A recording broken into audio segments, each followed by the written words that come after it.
नमस्कार रिटेलर मित्रांनो, retail pharmacy फील्डमध्ये औषधवाल्याचा औषधनामा हे सदर आपण सुरू केलं आणि आता त्याच्याच तिसऱ्या भागामध्ये मी तुमच्यासोबत संवाद साधत आहे।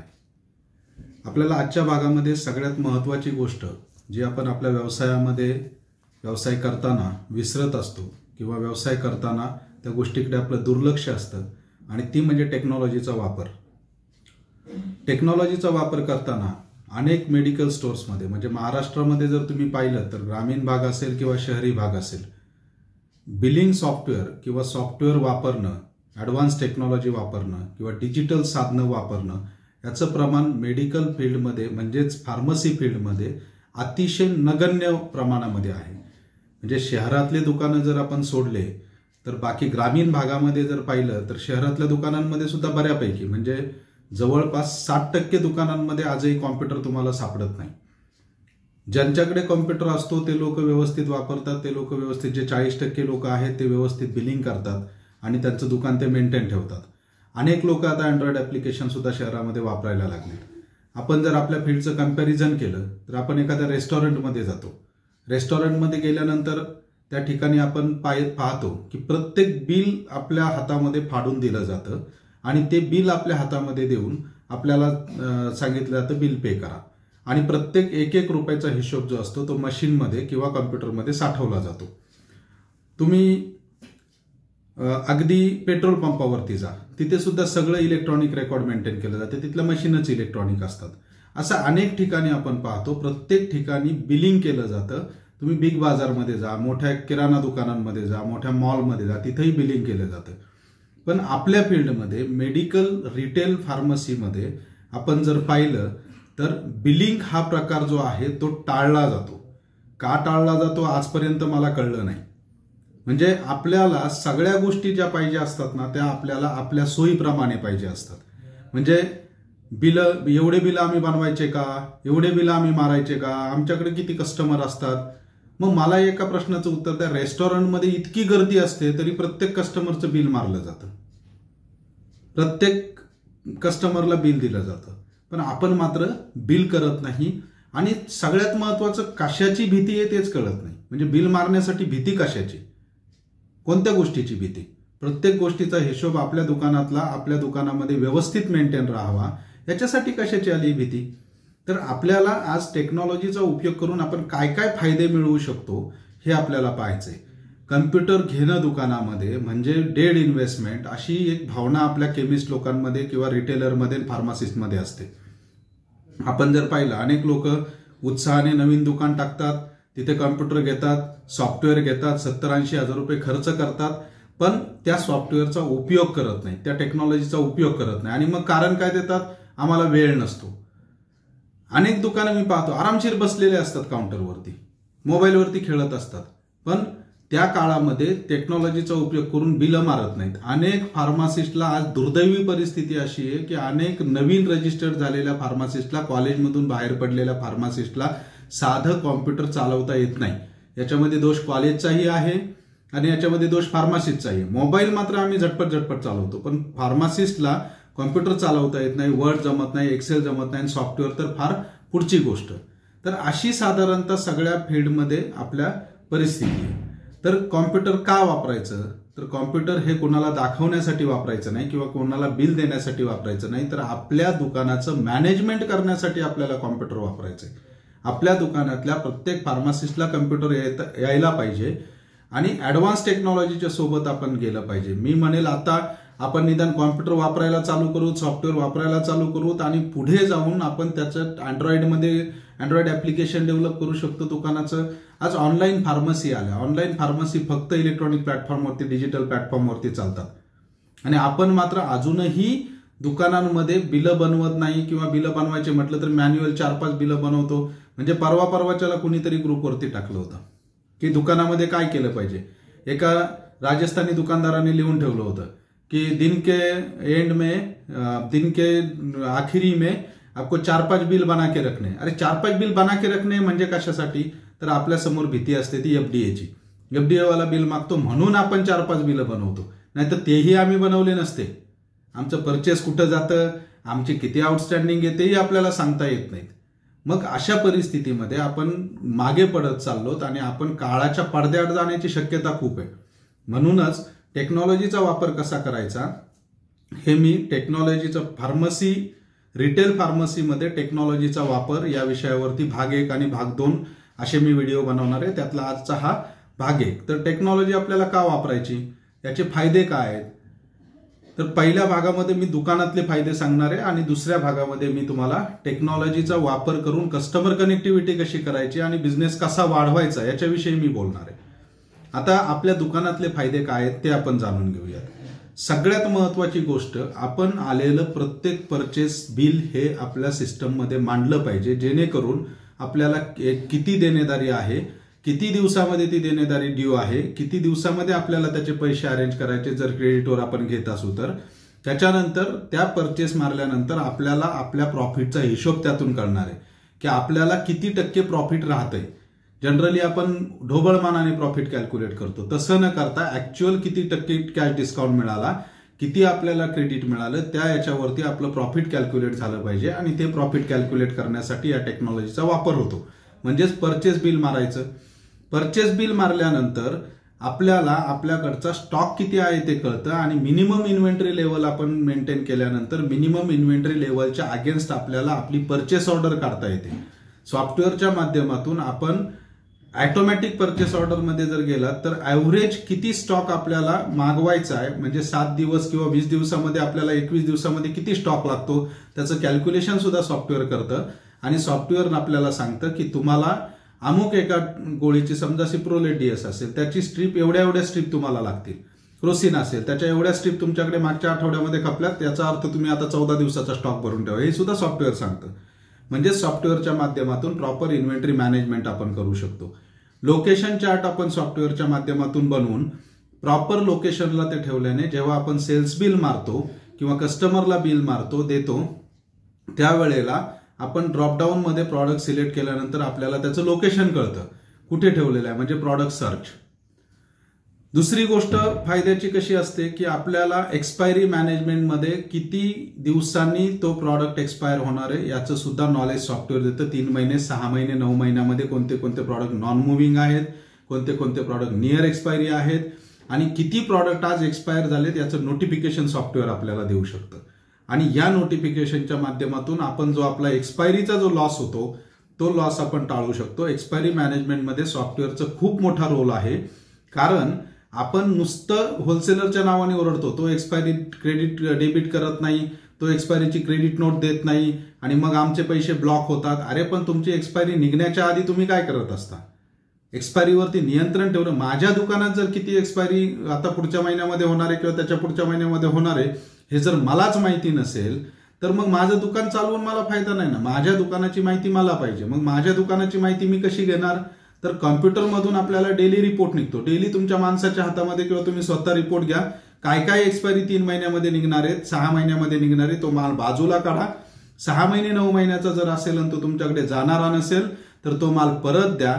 ऑटोमॅटिकली तुमची एक्सपायरी रिड्यूस होते. इतकं साधं सरळ कॅल्क्युलेशन आपल्याला टेक्नॉलॉजीच्या माध्यमातून एक्सपायरीच्या बाबतीमध्ये करता येतं. त्यानंतर रिटर्न जो माल दिलेला आहे त्याचा हिशोब तिथे राहतो. कस्टमरने तुम्हाला माल रिटर्न दिला तर त्याच्या बिलाच्या अगेन्स्ट तो माल तो पुन्हा स्टॉकमध्ये ऍड होतो. आणि सगळ्यात महत्वाचं, कस्टमरला देण्यासाठीच फक्त बिल मारलं पाहिजे अशातला भाग नाहीये.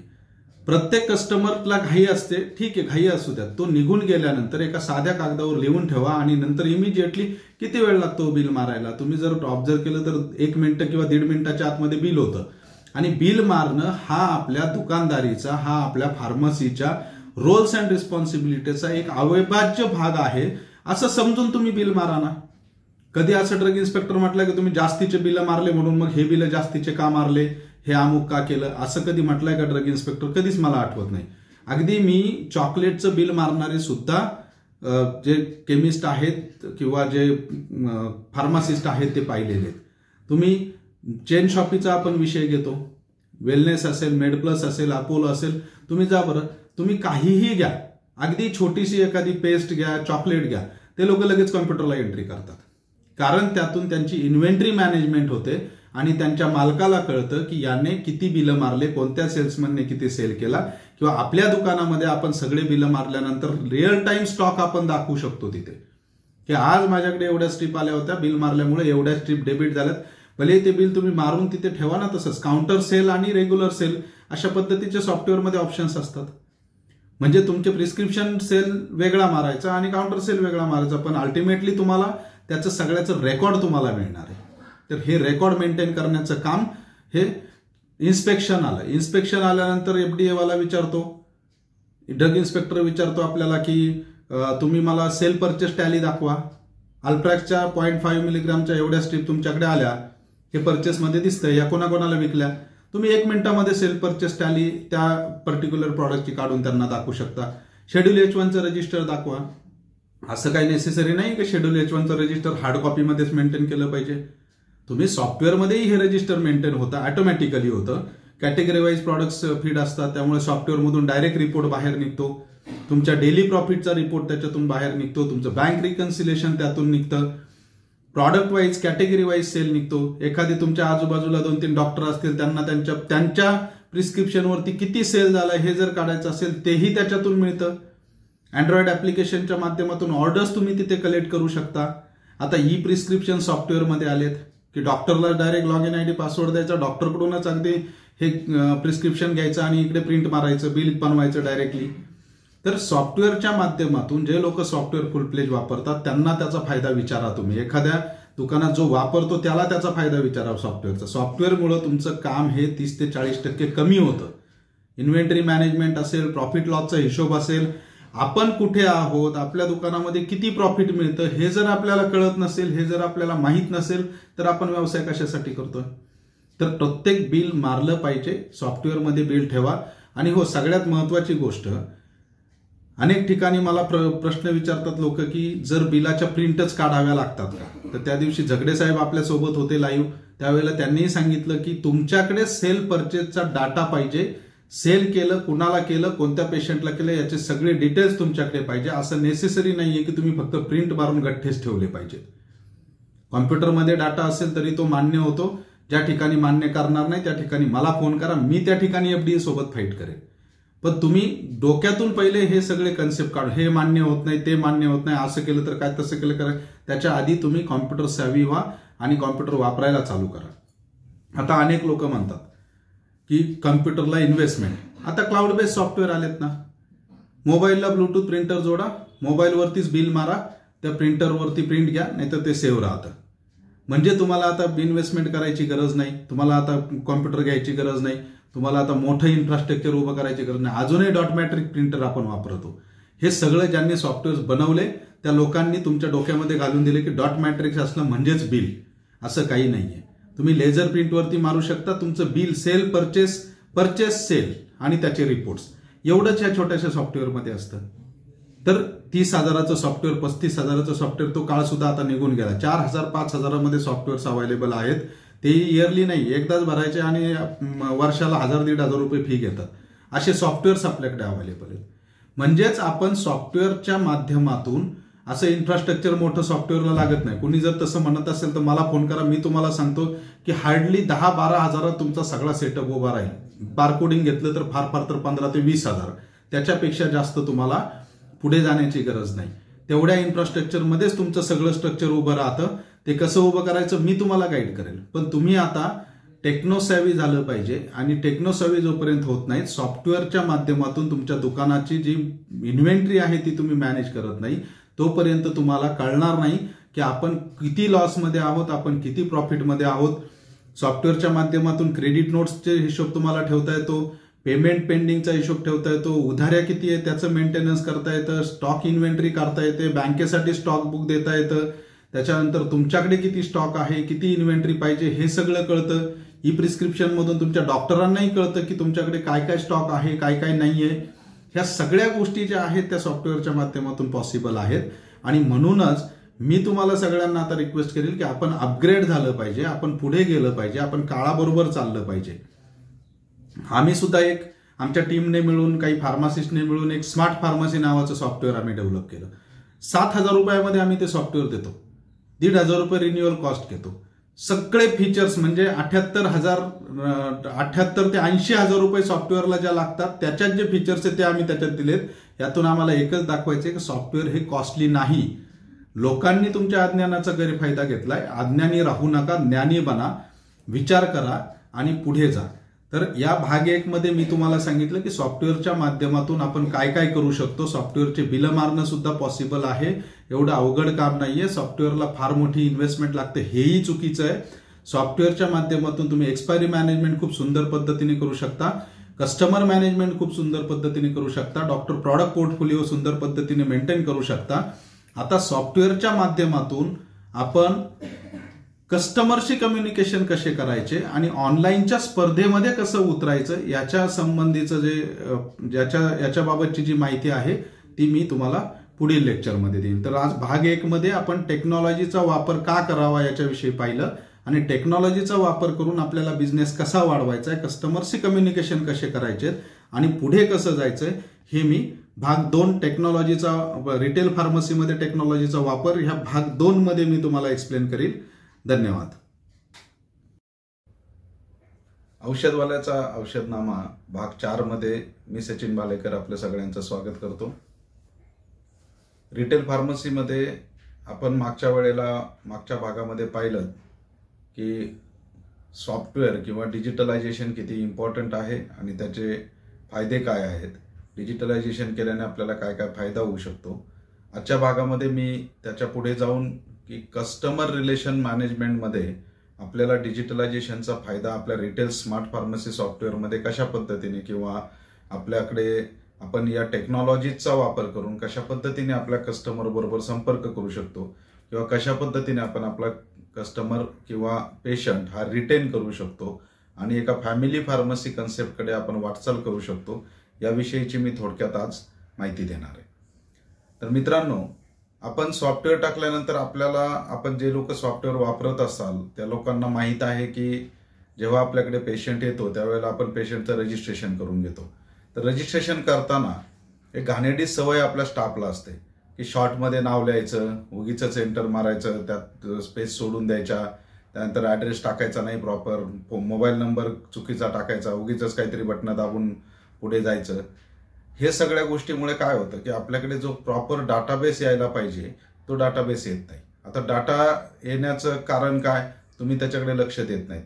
पण तुम्ही पाहिलं असेल मागे अनेक न्यूज तुम्ही वाचल्या असतील की डाटाचं महत्त्व किती आहे, डाटा मायनिंग, त्याच्यावरती एक साऊथ इंडियन मूव्ही सुद्धा आहे. तर डेटा जो आहे त्या डेटाची किंमत किती, डेटाचे महत्त्व काय हे आपण लक्षात घेतलं पाहिजे. मी आता मध्यंतरी सहज माझ्या कंपनीसाठी एका डेटाबेस कंपनीला मी कॉन्टॅक्ट केला की मला काही कंपन्यांचा डेटाबेस पाहिजे. त्यांनी काय सांगितलं, तुम्हाला आम्ही 500 नंबर देऊ 1,40,000ला. म्हणजे डेटाचं महत्त्व किती आहे लक्षात घ्या.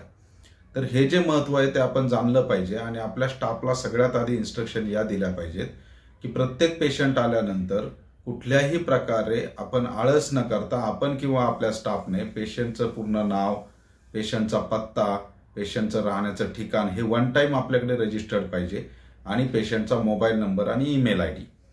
आता सॉफ्टवेअरच्या माध्यमातून आपण काय करू शकतो, दिवसाला जर आपल्या दुकानामध्ये 100 पेशंट्स येत असतील आणि 100 मधले जर 70 पेशंट असतील ते रिपीट असतील किंवा 30 पेशंट असतील ते रिपीट असतील आणि 70 पेशंट नवीन येत असतील, कस्टमर नवीन येत असतील, तर त्यांचा डाटा आपल्याकडे व्यवस्थितच लिहिला पाहिजे. म्हणजे आपल्या सॉफ्टवेअरमध्ये तो एंटर केला पाहिजे. याने काय होईल की पुढच्या वेळेला तो कस्टमर ज्या वेळेला आपल्याकडे येईल त्यावेळेला आपल्याकडे त्याची सगळी हिस्ट्री असेल. आणि तुम्ही एक गोष्ट लक्षात घ्या, तुम्ही ज्या वेळेला त्यांचा मोबाईल नंबर विचाराल, त्यांचं नाव त्यांना सांगाल, त्यांच्या लक्षात येतं की यांनी आपलं सगळं रेकॉर्ड ठेवलेलं आहे. आणि हे जे रेकॉर्ड आहे त्याचा उपयोग तुम्हाला कस्टमरच्या क्रोनिक पेशंट असेल तर त्याची नोंद तशा पद्धतीने सॉफ्टवेअरमध्ये करता येते की हा क्रोनिक पेशंट आहे. म्हणजेच त्याचं जर प्रिस्क्रिप्शन हे कंटिन्युएशनमध्ये असेल तर तुम्ही सॉफ्टवेअर थ्रू त्याचे रिमाइंडर घेऊ शकता की किती दिवसांनी त्याचं प्रिस्क्रिप्शन रिफिलिंगला येणार आहे आणि आपण तो रिपोर्ट डेलीच्या डेली पाहून आज किती कस्टमरचे 3 दिवसामध्ये रिफिलिंगला येणार आहे त्यांना आपण कॉल करून सांगू शकतो की काका तुमची औषधं 3 महिन्यामध्ये संपणार आहेत, 3 दिवसामध्ये संपणार आहेत आणि 3 दिवसात तुम्हाला आम्ही औषधं पाठवून देतो, तुम्ही पैशाची काळजी करू नका. हे ज्या वेळेला आपण कस्टमरशी रिलेशन ठेवणार आहे त्यावेळेला आपल्याला या गोष्टी ज्या आहेत त्या कस्टमरशी रिलेशन बिल्डिंग फॅमिली फार्मसीकडे आपण वाटचाल करणार आहेत. आता अनेक सॉफ्टवेअर्समध्ये SMS ची फॅसिलिटी असते, म्हणजे तुम्ही फोन करायची गरज नाही. 3 दिवस त्यांच्या रिफिलिंगला राहिले की ते सॉफ्टवेअर त्यांना रिमाइंडर देतं आणि त्या रिमाइंडर थ्रू आपण सॉफ्टवेअर थ्रू त्यांना रिमाइंडर पाठवू शकतो की तुम्ही तुमचं प्रिस्क्रिप्शन आता रिफिलिंग करून घ्या. यातून काय होतं की कस्टमरलाही एक अटॅचमेंट राहते की आपल्याला आपल्या मेडिकलवाला किंवा आपल्या आजूबाजूला असणारा फार्मसीवाला हा आपली काळजी घेतोय. दुसरी गोष्ट काय होते, तुम्हाला रिपोर्ट्स प्रॉपरली निघतात. एक्सपायरी मॅनेजमेंट सॉफ्टवेअर मधून तुम्ही करू शकता व्यवस्थित, हे मी मागच्या वेळेला सांगितलं. आता अजून आपल्याला काय करता येईल, तर या क्रोनिक पेशंटचा डाटा आपल्याला सिंक्रोनाइज करून एकत्रित करून डायबेटीसवाले, बीपी वाले, त्यानंतर हायपरटेन्शनवाले, क्रोनिक कॅन्सर कुणाला असेल कॅन्सरवाले, इतर आजार असतील इतर, म्हणजे ज्यांना आयुष्यभरासाठी औषधं चालू आहेत अशा पेशंटचा डाटा तुम्ही सेपरेटली काढू शकता.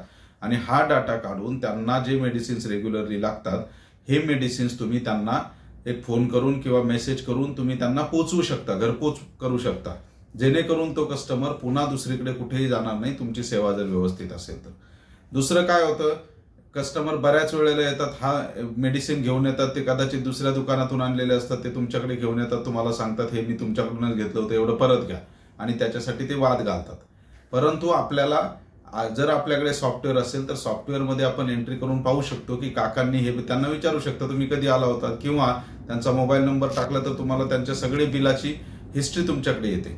आणि ते मेडिसिन जर आपल्याकडून नेलेलं असेल तर आपल्याला ते परत घेता येतं. अन्यथा तुम्ही पोलाइटली त्यांना सांगू शकता काका हे मेडिसिन काय माझ्या दुकानातून तुम्ही घेतलेलं नाहीये, तुम्ही हे दुसरीकडून कुठून तरी घेतलंय, तुम्ही आठवा आणि तुम्ही त्या दुकानामध्ये परत द्या. दुसरी गोष्ट, डिस्काउंटच्या बाबतीमध्ये खरोखर कस्टमरला डिस्काउंट द्यायचा की नाही द्यायचा याचं कॅल्क्युलेशन सॉफ्टवेअर तुम्हाला सांगतं, तुमची प्रॉफिट रेशो तुम्हाला सांगतं, आणि त्यामुळे कस्टमरला डिस्काउंट कितीपर्यंत द्यायचा, कसा द्यायचा याच्यावरती आपल्याला डिसिजन घेता येतो. आणि त्या पद्धतीने जर डिसिजन स्मार्ट वेने जर तुम्ही डिसिजन घेतला तर तुम्हाला अजिबात त्याच्यामध्ये प्रॉब्लेम राहत नाही आणि तुम्ही प्रॉफिटमध्येच बिझनेस करता.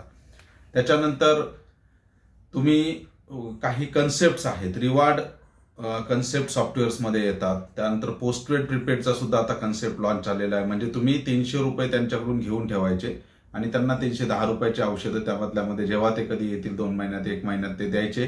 किंवा त्यांना पोस्टपेडमध्ये तुम्ही लिमिट देऊ शकता, म्हणजे 300 रुपयाचं लिमिट दिलं तर 290 रुपयाची औषधं तुम्ही देऊ शकता त्यांना, किंवा बिल पाठवताना त्यांना पोस्टपेडचं 310 रुपयाचं बिल तुम्ही पाठवू शकता. अशा पद्धतीचे सुद्धा सॉफ्टवेअरमध्ये आता अरेंजमेंट आहे. म्हणजे अशा पद्धतीचे स्मार्ट वेने स्मार्ट पद्धतीने काम करणारे सॉफ्टवेअर सुद्धा मार्केटमध्ये आलेले आहेत. अँड्रॉइड ऍप्लिकेशन जर सॉफ्टवेअर बरोबर असेल तर त्या अँड्रॉइड ऍप्लिकेशनच्या माध्यमातून तुमच्या दुकानातून त्या पेशंटने आतापर्यंत काय काय खरेदी केलंय त्याचे रिमाइंडर्स, त्याचे बर्थडेचे रिमाइंडर, त्याच्या घरात अॅनिव्हर्सरी असेल त्याचे रिमाइंडर्स, त्याची शुगर चेकिंग कधी आहे, शुगरचं फ्लक्च्युएशन काय आहे, हे सगळं तुम्ही त्या कस्टमरला सेवा देऊ शकता अँड्रॉइड ऍप्लिकेशनच्या माध्यमातून. तर अँड्रॉइड ऍप्लिकेशन जर त्या सॉफ्टवेअरला अटॅच असेल तर अतिशय उत्तम पद्धतीने तुम्ही कस्टमर मॅनेजमेंट आणि पेशंट मॅनेजमेंट त्यातून करू शकता. तुमच्या आता सॉफ्टवेअरमध्ये पेशंट मॅनेजमेंटमध्ये अजून काय करता येईल, ई प्रिस्क्रिप्शन फॅसिलिटीज आल्यात. ई प्रिस्क्रिप्शन म्हणजे तुम्ही डॉक्टरांना लॉगिन आयडी पासवर्ड द्यायचं, डॉक्टर तिथे प्रिस्क्रिप्शन जनरेट करतील, ते जनरेट झालेलं प्रिस्क्रिप्शन तुमच्याकडे डायरेक्टली येईल. आयपीडी मॅनेजमेंट आहे. असे ऍडव्हान्स कन्सेप्ट पेशंट मॅनेजमेंटच्या संदर्भातले सॉफ्टवेअरमध्ये असतात. समजा एखाद्या पेशंटने तुमच्याकडून एखादी स्ट्रीप नेली आहे आणि तो पेशंट समजा 3 स्ट्रीप घेऊन गेला आणि त्याचे ते 3 स्ट्रीप ज्या आहेत त्या त्याला 20 दिवस 25 दिवस किंवा 1-1.5 महिना खायच्यात. परंतु तुमच्या सॉफ्टवेअरने तुम्हाला रिमाइंडर दिलं की हे जे मेडिसिन आहे हे पुढच्या महिन्यात म्हणजे फेब्रुवारी 2022 मध्ये ते एक्सपायर होणार आहे. अशा वेळेला तुमच्या सॉफ्टवेअरची ती कॅपेबिलिटी पाहिजे किंवा सॉफ्टवेअरमधून तुम्हाला तो रिपोर्ट मिळाला पाहिजे की हे मेडिसिन एक्सपायर होतं, हे मेडिसिन किती कस्टमरला आपण दिलेलं आहे, किती स्ट्रीप दिलेल्या आहेत. तुम्ही त्यातला जो रिसेंटली घेऊन गेलेला कस्टमर असेल त्याला तुम्ही फोन करून सांगू शकता की काका तुमचे औषधं संपलेत का, संपले नसतील तर आता ते औषधं वापरू नका, ते एक्सपायर होणार आहेत. म्हणजेच पेशंट केअर फॅक्टरमध्ये सुद्धा आपण पेशंट काउन्सिलिंग बरोबरच पेशंट केअर फॅक्टरमध्ये सुद्धा आपण चांगल्या पद्धतीने काम करू शकतो. डिजिटलायझेशनच्या माध्यमातून तुम्ही तुमचा कस्टमर जोडून ठेवणे, तुमचा कस्टमर तुमच्यापर्यंत अटॅच करून ठेवणे आणि आलेला प्रत्येक कस्टमरची एंट्री करणे, जेणेकरून भविष्यामध्ये तुम्हाला त्याचा फायदा होईल. समजा तुमच्याकडे जर आता डाटा मेंटेन नसेल आणि इथून पुढे तुम्ही डाटा मेंटेन करायला चालू केलं आणि साधारणतः 4 महिन्यामध्ये तुमच्याकडे कन्सिडर करा की 1000 कस्टमरचा डाटा तुमच्याकडे मेंटेन झाला। 1000 मधले जर 300 कस्टमर तुमचे जर डायबेटिक बीपी वाले असतील तर तुम्हाला तुमच्या बिझनेसची काळजी करायचं काय कारण आहे? 300 कस्टमर गुणिले 300 रुपयाचा जर बिझनेस असेल तर 90,000 रुपयाचा बिझनेस तुमचा फिक्स झाला, म्हणजे तुम्हाला तो बिझनेस मिळणारच आहे। अशा कस्टमरला तुम्ही रिवॉर्ड पॉइंट्स मध्ये कन्वर्ट करू शकता, म्हणजे डिस्काउंट देण्याऐवजी काही रिवॉर्ड पॉइंट्स त्याला द्यायचे, जसे पे बॅक वगैरेचे पॉइंट्स असतात तसे पॉइंट्स द्यायचे आणि त्या पॉइंटच्या माध्यमातून त्याला तुम्ही अटॅच करून ठेवू शकता। सॉफ्टवेअरच्या माध्यमातून तुम्ही गिफ्टिंग पॅटर्नचं कॅल्क्युलेशन करू शकता। तर असे अनेक कन्सेप्ट्स आहेत जे तुम्ही सॉफ्टवेअरच्या माध्यमातून तुमच्या पेशंटला जोडून ठेवण्यासाठी करू शकता।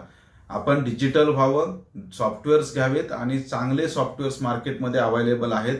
सॉफ्टवेअरला फार पैसे लागतात अशातला भाग नाही। आता तुम्ही 10,000 मध्ये तुमचा सेटअप करू शकता। तो कसा? थर्मल प्रिंटरवर सुद्धा सॉफ्टवेअर अटॅच होतं, ब्लूटूथ प्रिंटरवर सुद्धा सॉफ्टवेअर अटॅच होतं। एक टॅब घेतला, टॅबवरती सुद्धा तुम्ही, छोटं दुकान असेल तर टॅबवरती सुद्धा तुम्ही बिलिंग करू शकता। त्यासाठी 40 आणि 50 हजाराचा सेटअप लावायचा, त्याच्यावरती इन्स्टॉलेशन करायची, त्याची अजिबात गरज नाही।